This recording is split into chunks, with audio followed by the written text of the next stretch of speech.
I'm stood on a sunny morning outside RSPB with Barnsley sculptor Patrick Murphy, and we've just unveiled his latest sculpture marking the midpoint of the Transpennine Trail between Southport and Hornsey. Morning, Patrick. Morning. How are you feeling about this morning and the unveiling of your latest masterpiece? Yeah, I think it went well. Very kind of you to call it a masterpiece. It certainly is. Yeah, it was really nice to see people enjoying the nice weather. It's been a very nice sunny morning. But it was also nice to see people interacting with the sculpture, having the pictures taken next to it and enjoying looking at the various details on it. So yeah, it was very good to see that. Absolutely. Do you want to take us through some of the details? Well, the piece itself is celebrating the midpoint of the Transpennine Trail, so it's from Hornsey to Southport.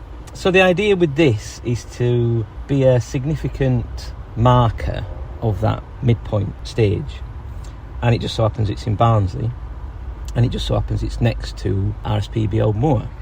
So as a brief, if you like, you've got that set of ingredients to react to. So for me it was about celebrating paths, literally in a sense of a Transpennine Trail. It's a path that people walk, cycle, horse ride. You know, it's a path that people enjoy a connection with nature. Personally, I walk it as well, and it's a path that I enjoy experiencing nature, whether it's me and my wife, the dog, you know, just that touch point with the natural world, which is very important for me personally. And it's also, you know, it's good for your physical health. As I mentioned this morning in the talk I gave, it's important for your physical health and it's important for your mental health as well. So all those ideas, if you like, are part of my own brief to myself about what to put in this. So in terms of the physical things that we're looking at now, the sculpture, you read it really from the bottom up, which I think was the important part of it, because it's connection with the Transpennine Trail, which is underfoot, and the connection to RSPB is over your head, i.e. birds. So the shape of this sculpture is really like a pointer, so it builds up vertically. It's all about storytelling for me in terms of creating these sculptures. So the idea is that we're trying to tell a story of the Transpennine Trail, of RSPB, but more also about the people that use it. Reading from the bottom up, you've got people walking the dog, you've got somebody cycling, mountain biking. Then because of where we are, you've got an expanse of water, so you've got wildlife, you've got ducks.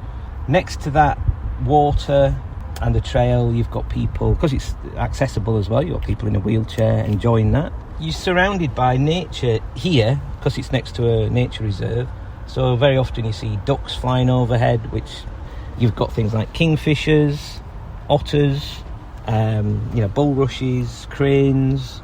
And as then we work up, so we're in the middle of it now, I guess, you've got trees, wildlife coming into the piece, which if you're here physically looking at it, you're surrounded by trees. And then, so to give it some scale, I'm now at my eye line, so we're starting to see more birds. And because we're stood at the back of it, effectively, we can look through them and see sky, which is really nice. So it's almost the reverse of what you actually see with birds. So you obviously see a black outline on a blue sky, whereas here you see an outline of a bird, but you can actually see clouds through it, which was intentional, really. And then we build up, and it's narrowing. So that idea of a pointer, that's starting to happen. So it's narrowing, and there's more birds now taking flight. They're getting bigger. The outlines are getting bigger. But you can also, because we're stood at the back of it, you can also see the birds that are on the front of the sculpture, because it's viewable from both sides. And they interact in a very interesting way, which I wanted to happen, where it's almost like a semi-abstract pattern. So you see wings interacting with birds' outlines. And from below, you effectively see everything rising up vertically, and it finishes with a bird at the top. Brilliant. Which is taking flight, and to all intents and purposes, the direction of this marker and the sort of physical nature of it moves from the trail, which is on where we stood now, on our right, and it kind of moves into a direction over to your left, which is where the RSPB Old Moor is. So as a physical entity, it's trying to signpost that very connectedness of the Transpennine Trail with in this case RSPB Old Moor. So it's a piece that hopefully gives that energy of release with the birds. And as I said this morning, it's about people's own freedom, and certainly that freedom you find when you're in nature, whether you touch a leaf or you touch some grass, you feel part of nature, and that's a great thing for well-being. So personally I wanted to try and give that notion of mental well-being as well. So it's that idea of a release from everyday problems or whatever you're encountering, but then you've got very much that connectedness. Brilliant. So yes, as well as serving as a midpoint marker, it acts as a gateway onto the trail and into RSPB Moor. Yeah. This isn't the first piece of work that you've done for the trail. I was fortunate enough to do a piece that represents, again, the trail, the significance of the Transpennine Trail, but also tell, in this instance, the story of Elsica Heritage Centre. The horse sculpture, which is a life-size horse made from corten steel, so it's the same material as this piece. Again, it's about storytelling for me. It's about explaining that narrative of the trail, who uses the trail. The name of the piece is Horsepower or Industrious Revolution. Brilliant. And that idea was to try and mark the Industrial Revolution, which was vital to Elsica and the Earl of Fitzwilliam. It was his powerhouse, really, wasn't it, Elsica? And he kind of did so much there in terms of the Industrial Revolution, forges, workshops. So the horsepower basically tries to picture all that in the body, inside the body of a horse. So the outline of the horse is a life-size horse, but inside its body is intricately cut shapes, which you can see in this one. So it follows on in many ways from this piece. But you've got, again, people walking, people enjoying nature, you've got wildlife, but interspersed with that and making key physical parts of the horse are cogs. It's almost half machine, half natural world. So on the horse's shoulders is a large cog, its eye is a cog. So it's basically a representation of all the foundries, all the iron foundries, blacksmith, the railway. It tells that story. It tells the story of in the Industrial Revolution, but then the more contemporary story of how people use it today. So again, cycling, walking, and just enjoying nature. So it's surrounded again by birds, nature, trees, and birds are in that as well. And I think birds play a big part in my artist practice overall. I do a lot of international displays of sculpture. My work's been shown in. It's just literally come back from Shanghai, which was a big bird installation. I've had an installation in Le Havre in France last year, which was a flock of 250 life-size seagulls, which was again in the port of Le Havre. So a lot of my work is about connecting to place, but it's also using natural, in this instance birds again, to sort of connect to and provide that storytelling medium, really. The idea of birds, and this is why this is a really important piece for me, is it so uses that motif for me of a bird, which connects to the horse, Elsica, but it also connects to the pieces that I've shown around the world, really. So even though I basically live up the road not far from here, if we plan these things on a map, that theme of nature and the natural world, we're here in Barnsley, but the similar themes and the similar motifs from me are in various countries. So it's really nice that people can experience my work here as well as internationally. But it connects across Barnsley, really. So where does the inspiration come for the use of birds? Well, my arts practice, I've used birds in sculptures for, probably the last 15 years, 20 years. It comes from, essentially a love of nature and a love of that feeling that nature gives people.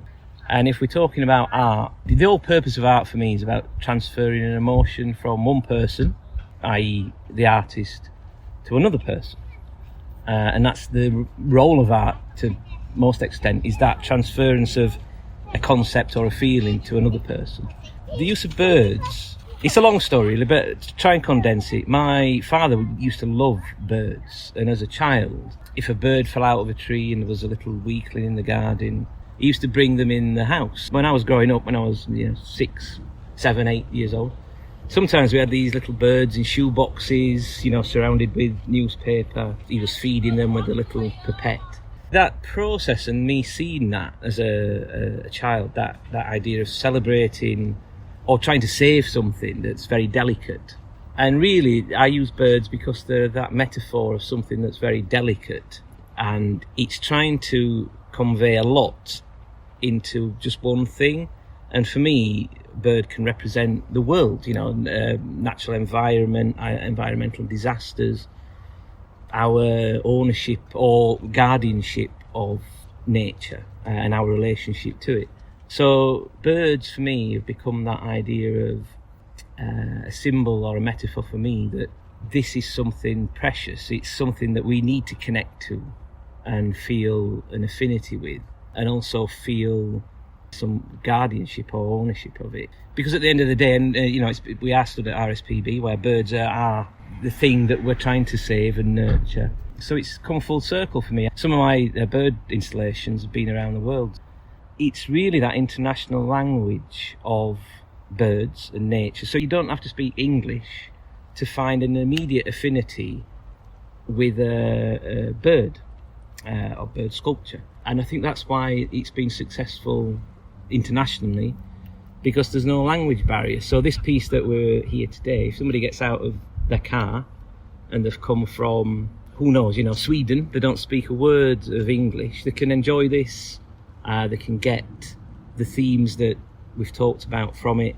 And there's no language barrier. It's a universal theme that's ever present, and it will be, obviously, global weather, climate change, environmental problems. It's that we really need to sort of make more connections with nature. But essentially, it all goes back to me dad, I guess. Yeah. Trying to save birds, the things he found every day, things he found in his garden. So it's micro and macro, it's that small and big, tiny to world problems, really. So that, for me, that's it. Brilliant. And where'd you get the inspiration for using the trail? Well, as I said, I like using the trail with my wife and our dog, and I think it provides, again, an outlet. This is not exclusively for creative people, but anybody who wants to generate ideas. I use it a lot to generate ideas, because once you're out of an urban environment, which can be pressurised, whereas if you're on the trail, it's quieter, you've got time to think.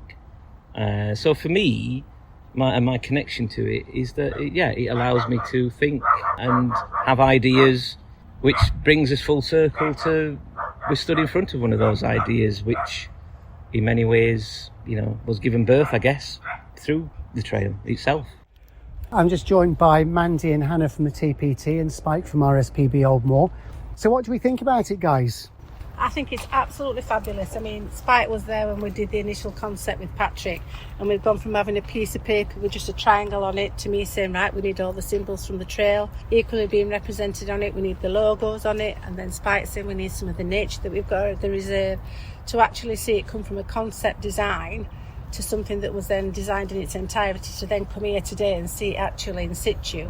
It's just phenomenal. It's just like a moving piece of artwork, even though it's in situ, which sounds absolutely ridiculous. But you've gone from like artwork at the bottom to then the birds at the top that give you a feeling of you actually moving from towards the TPT RSPB into RSPB. It's just brilliant. And a fitting gateway into RSPB, Spike. It certainly is. And what I love about it as well is that connectivity.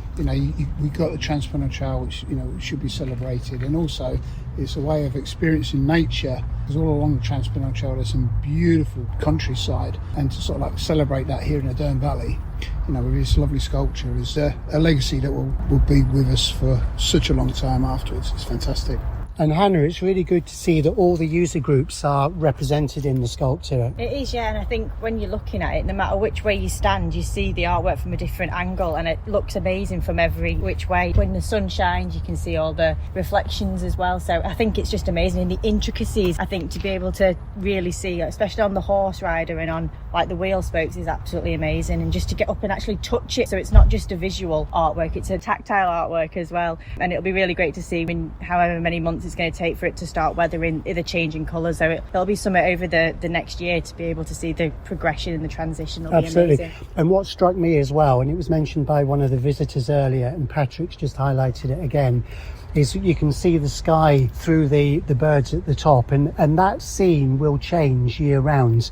with a cloudy day, a stormy day and a sunny day that we've got today. The installation's only been with us a week, and some of the comments have been unbelievable, and one which is in the back of my mind, somebody said, no matter how long I look at it, there's always something new. Absolutely. And that's what it is. It's sort of like there's stuff in there that you know, the detail, it's so sort of like intricate, and you know, I'm sure that when people come back they'll see another element to that sculpture every time they return to us.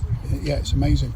That's a very good point. I think it's something else as well that we've mentioned, all the different artwork that's in there and the different users, and from Hannah's comment about it being tactile, we've got the visually impaired people as well that can actually come about and they can feel it, so they're telling their own story as well. Brilliant. They can sit on it, they can enjoy it, but they can actually touch it and understand what we're actually talking about as well. Because what we didn't mention earlier is actually got a bench as well, hasn't it? Yeah, and we've just started the Take a Seat campaign, so this is going to be Pride of Place, midpoint of the TPT. It's got the birds on it as well, so we've actually got the art features on the bench itself. You can sit, enjoy nature, rest a while, listen to the sights that you can hear both from the RSPB reserve and from the trail as well. Brilliant. It's phenomenal. Another outstanding element of this sculpture is its positioning, and I think this is through accident really, because as you look at it from where we are now, you're actually facing east. So I'll pick up on a point with sort of like, you know, as the seasons change and things like that, like, you know, it couldn't be in a better position as the sun sort of like rises in the east and sets in the west, because those shadows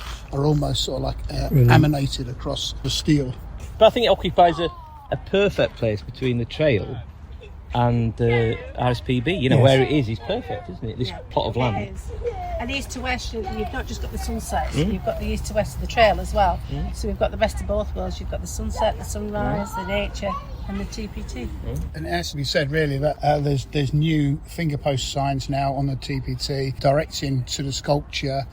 Can I just tell you about how this came about? Is that all right? So about 2 years ago, these two young lads with rucksacks on them that was almost twice the size as they were came trotting down the path that we've got behind me from the TPT into the visitor centre. They wanted a photograph. So I took their photograph in front of the visitor centre. You know, in the back of my mind, I knew it's roughly the halfway point along the TPT, but it kind of sort of like spurred us all on really, didn't it? To you know, this should be celebrated. You know, there are people that are taking up the challenge on the TPT. You know, they can come in here and there's refreshments and, you know, there's water and there's toilet, you know what I mean? So yeah, it's a really fitting midpoint. You know, it says it all really. It's a really fitting. Brilliant. And Mandy, it's an addition to the highest point, which was replaced last year as part of our 35th. It was, yeah, and that was a story in itself. The highest point weren't actually the highest point when we did a bit of digging into that one. Yeah, the highest point marker on Saltersbrook actually got stolen some years ago, and we've been working with the volunteers from the Pennine Peak Park area that actually took that challenge, and that's now moved over to Barnsley, so that's on Wind Ledge, and that's now in situ.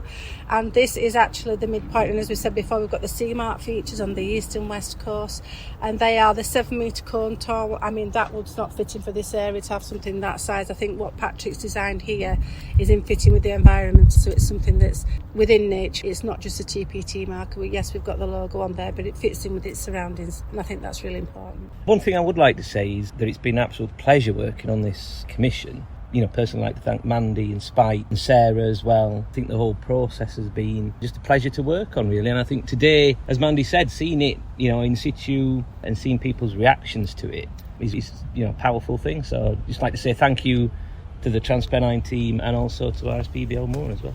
I think from mine and Spike's point of view, it's been a pleasure seeing something come from just a piece of paper with a little sketch on it to actually seeing then a proper artist's image, to actually coming here and seeing something like this today. It's phenomenal. You can't really sort of like make out that you know, you can't get in Patrick's head and the vision. When it's I understood it's 4 metres tall, I thought, oh my God, it's going to be, you know, it's going to be a bit overkill, but no, it's absolutely fits in beautifully. And it might be 4 metres tall, but how many metres deep does it go, Patrick? Oh, it's at least 3 foot deep underneath us, and it's although you can't see it with the gravel, there's about 40 bolts on the base and on the bench. So yeah, there's a lot of structure there. About 6 tons, did you say? It's altogether it's about 6 tons, and then obviously you've got the concrete base, which if you add onto it, it's probably about 12 tons there. So and it had to be craned into position, so it was a logistical marvel as well. Well done for that. Great, well I think I've got to let you go now. Thanks for your fabulous sculpture, Patrick, and for sharing the story behind it, and Thanks Spike, Mandy and Hannah for organising this morning's unveiling. It's been a pleasure to be part of it. Thank you very much indeed for your time, guys. Appreciate it.